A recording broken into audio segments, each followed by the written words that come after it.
আসসালামু আলাইকুম। বাংলার সহজ রান্না চ্যানেলে আপনাদের সকলকে স্বাগত। আশা করছি আপনারা সকলেই খুব ভালো আছেন।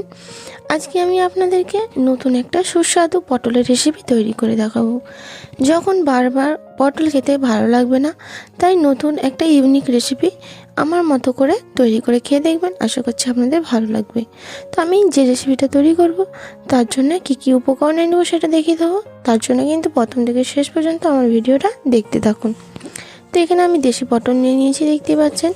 তো আমি এখানে 7টা দেশি পটল নিয়ে নিলাম, নিয়ে ধারে মুখটাকে কেটে নিলাম, নিয়ে আমি ওপরের যে পটলের ছালটা থাকে সেটাকে আমি তুলে নেব।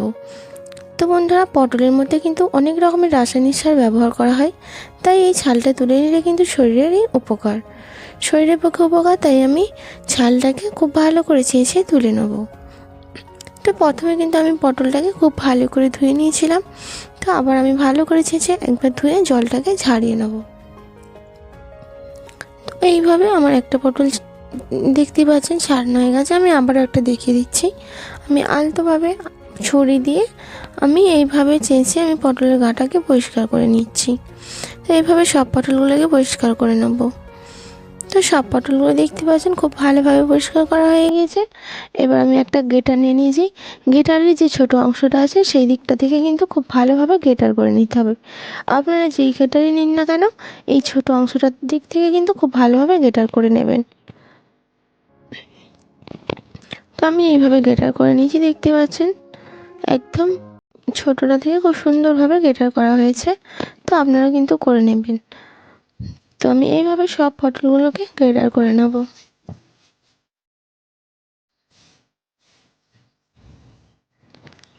তো এইভাবে আমি সব পটলগুলোকে গ্রেটার করে নিয়েছি। আর এই পটলের মধ্যে যে দানাগুলো আছে সেই দানাগুলো থাকলে কিন্তু ভালো লাগবে না, তাই এই পটলের গ্রেটার থেকে দানাগুলোকে বেছে ফেলে দিতে হবে।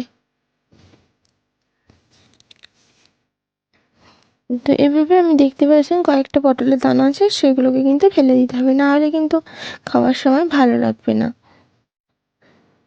তো সব পটলের দানাগুলোকে আমি ফেলে দিলাম, দিয়ে আমি এক সাইডে পটলের গ্রেটারটাকে আমি রেখে দেবো। অন্যদিকে আমি এখানে দেখতে পাচ্ছেন ডাল ভিজিয়ে রেখেছিলাম। তো এখানে আমি প্রায় 100-150 গ্রামের মতো ডালটাকে ভিজিয়ে রেখেছিলাম আগে থেকে। খুব ভালোভাবে ভিজে গিয়েছে। আর আমি এখানে 1/2 ইঞ্চি করে 1 ইঞ্চি আদা নিয়ে নিয়েছি 4-5টা কাঁচা লঙ্কা আর মাঝারি সাইজে একটা টমেটো। আমি ডাল আর সবগুলোকে খুব ভালো করে পেস্ট করে নিয়েছি। ডালটাকে কিন্তু খুব ভালোভাবে শুকনো শুকনো করে পেস্ট করতে হবে। আর আদা কাঁচা লঙ্কার পেস্ট আলাদা করেছি, আর একটা টমেটো, আদা আর কাঁচা লঙ্কার পেস্ট করে নিয়েছি। এবার আমি যে গ্রেটার করে রেখেছিলাম পটলটাকে, সেটা থেকে আমি খুব ভালো করে পটলের মধ্যে যে জলটা আছে সেটাকে আমি ঝাড়িয়ে নেব। তো আমি এইভাবে আলতো হাতে হালকা করে পটলের মধ্যে যে জলটা আছে সেটাকে ঝাড়িয়ে নিচ্ছি। তো এইভাবে আমি সব পটল থেকে জলটাকে ছাড়িয়ে নিলাম, দেখতে পাচ্ছেন। আর পটলের মধ্যে যে জলটা থাকে সেটা থাকলে কিন্তু একদম ভালো হবে না, আর ম্যারিনেট করলে কিন্তু একদম পাতলা হয়ে যাবে। তো সেই জন্য জলটাকে আমি ঝাড়িয়ে নিলাম। এবার আমি পটলের মিশ্রণটাকে আমি ভালো করে ম্যারিনেট করে নেবো। তার জন্য এখানে দিয়ে দিলাম 1/2 চামচ জিরে গুঁড়ো, 1/2 চামচ হলুদ গুঁড়ো, আর দিয়ে দেবো 1/2 চামচ পরিমাণে লঙ্কা গুঁড়ো, আর আদা আর কাঁচা লঙ্কার যে পেস্টটা করে রেখেছিলাম সেটা দিয়ে দিলাম এর মধ্যে। দিয়ে আমি খুব ভালোভাবে আলতো হাতে মশলাগুলোকে পটলের সাথে মিশিয়ে নেব। এখানে কিন্তু আমি লবণ অ্যাড করছি না। তো কেন করছি না সেটা আমি আপনাদেরকে বলে দেবো। তো আমি খুব ভালোভাবে আলতোভাবে, দেখতে পাচ্ছেন, খুব ভালোভাবে মশলাটাকে পটলের সাথে মাখিয়ে নিলাম। এরপর এর মধ্যে দিয়ে দেবো ডালের মিশ্রণটা। তো এখানে আমি ডাল বাটাটা দিয়ে দেবো। ডাল বাটাটা দেওয়ার পরে কিন্তু আমি এখানে লবণ অ্যাড করে নেব। আমি লবণ আগে দিয়েছিলাম না, কারণ লবণ দিলে কিন্তু পটলের মধ্যে যে জল আছে আবার জল ছেড়ে যাবে, আর ছেড়ে গেলে কিন্তু খুব ভালোভাবে ম্যারিনেট করা যাবে না, আর একদম পাতলা হয়ে যাবে, খুব ভালো হবে না। সেই জন্য ডালটা দেওয়ার পরে আমি লবণ দিয়ে খুব ভালোভাবে পটলের সাথে ডালের মিশ্রণটা মাখিয়ে নিলাম। একদম খুব ভালোভাবে ম্যারিনেট করা হয়ে গেছে। এবার আমি এর মধ্যে দিয়ে দেবো অল্প পরিমাণে একটু চিনি। চিনিটা দিলে কিন্তু আপনারা সকলেই জানেন যে ব্যালেন্সটাও ঠিক থাকে, আর খেতে কিন্তু দারুণ টেস্ট হয়। তো এই মিশ্রণ আমি খুব ভালোভাবে ডাল আর পটলটাকে ম্যারিনেট করে নিলাম। তো এই মিশ্রণটা কিন্তু বেশিক্ষণ রাখা যাবে না, রাখলে কিন্তু একদম পাতলা হয়ে যাবে। তো এটা কিন্তু সাথে সাথেই করে নিতে হবে। তো তার জন্য আমি কড়া বসিয়ে কড়াটাকে গরম করে নেব, আর তার মধ্যে দিয়ে দেবো পরিমাণ মতো সরিষার তেল। তো তেলটা দেখতে পাচ্ছেন খুব ভালোভাবে গরম হয়ে গেছে। এবার আমি ডালের মিশ্রণটা অল্প করে একটু নিলাম, নিয়ে চাপটা করে একটা শেপ করে নেব। তো এখানে আমি ছোট ছোট চাপটা করে একটা শেপ করে নিলাম। এই শেপটা করলে কিন্তু দেখতে যতটা সুন্দর লাগবে, খেতেও কিন্তু ততটাই ভালো হবে। তো এইভাবে সবগুলোকে তৈরি করে নেব, নিয়ে আমি ভেজে নেব। আর এখন কিন্তু চুলা হিটটা অবশ্যই মিডিয়াম টু লোয়ে রাখতে হবে, বেশি জোরে কিন্তু দেওয়া যাবে না, দিলে কিন্তু ওপর থেকে লাল হয়ে যাবে কিন্তু ভেতরটা ভালোভাবে ভাজা হবে না। তো বন্ধুরা, দেরি না করে ঝটপট বাড়িতে থাকা উপকরণ দিয়েই কিন্তু এই রেসিপিটা তৈরি করা যায়। করে নেবেন, দেখবেন খুবই ভালো লাগবে।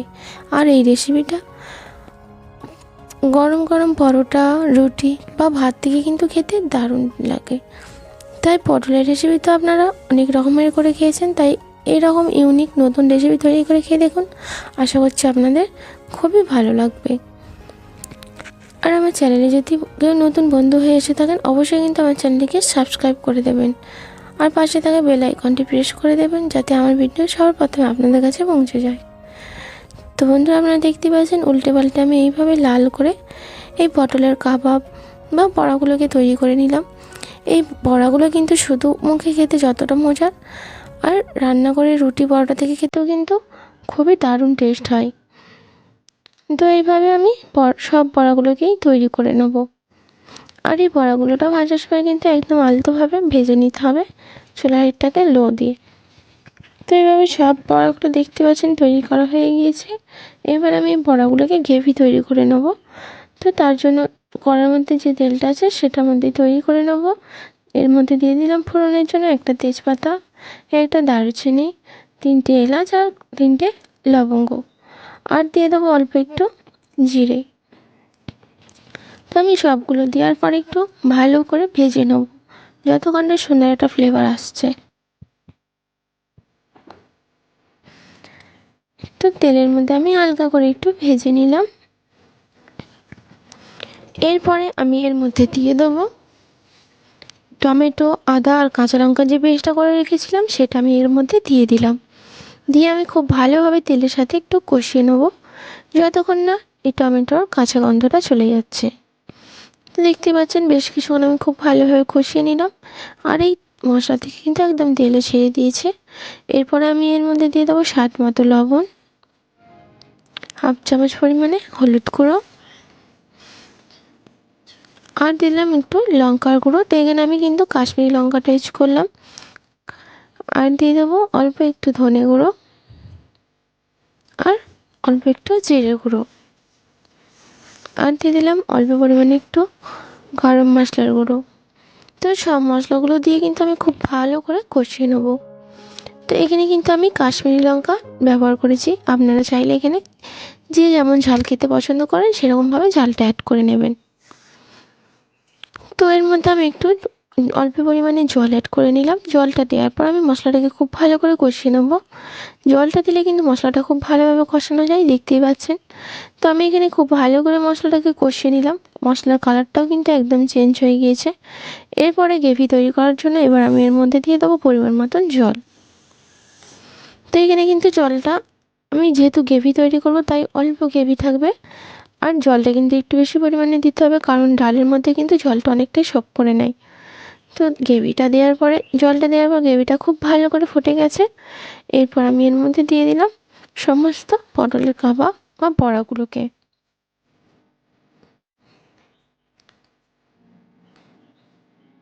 তো এখানে সব বড়াগুলো দেওয়া হয়ে গিয়েছে।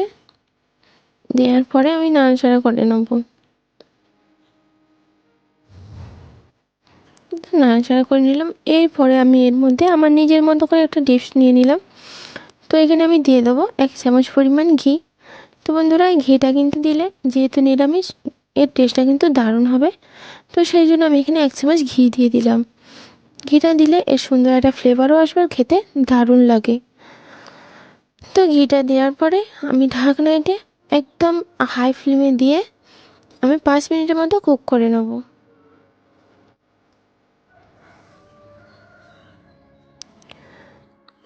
তো 5 মিনিট কুক করে নিলাম। দেখতেই পাচ্ছেন গ্রেভিটা কিন্তু অনেকটাই শুকনো হয়ে আসছে। এবার সব শেষে আমি এর মধ্যে দিয়ে দেবো অল্প পরিমাণে একটু চিনি। তো চিনিটা দিলে তো জানেন খেতে দারুণ টেস্ট হয়। তো সেই জন্য এখানে আমি আবারও অল্প পরিমাণে একটু চিনি অ্যাড করে নিলাম। তো আবারও আমি ঢাকনাটি 2 মিনিট ফুটিয়ে নেবো, একদম চুলা হিটটাকে মিডিয়ামে দিয়ে। তো 2 মিনিট হয়ে গিয়েছে, আমি ঢাকনাটা উঠিয়ে নিলাম। দেখতেই পাচ্ছেন কতটা সুন্দর হয়েছে। সাইড থেকে পাশ থেকে একদম খুব ভালোভাবে তেল ছেড়ে গিয়েছে, আর গ্রেভিটা অনেকটা শুকনো হয়ে এসেছে। তো অবশ্যই কিন্তু একটু গ্রেভি থাকতে থাকতে এটাকে বন্ধ করে নিতে হবে, কারণ এই ডালের বড়া কিন্তু এর গ্রেভি কিন্তু অনেকটাই সফট করে নেয়। দেখতে পাচ্ছেন আমি বন্ধ করে 2 থেকে 5 মিনিটের মতো রেখে দিয়েছিলাম। তো বন্ধুরা, আমার রেসিপিটা একদম তৈরি হয়ে গিয়েছে। একদম বাংলাদেশের মতো আমি রেসিপিটা তৈরি করলাম। আপনাদের কেমন লেগেছে আমাকে কমেন্ট করে জানাবেন, লাইক করবেন এবং বন্ধুদের সাথে বেশি বেশি করে শেয়ার করে দেবেন। আজকে এই পর্যন্তই আমার ভিডিও শেষ করলাম। ভালো থাকবেন, সুস্থ থাকবেন, ধন্যবাদ।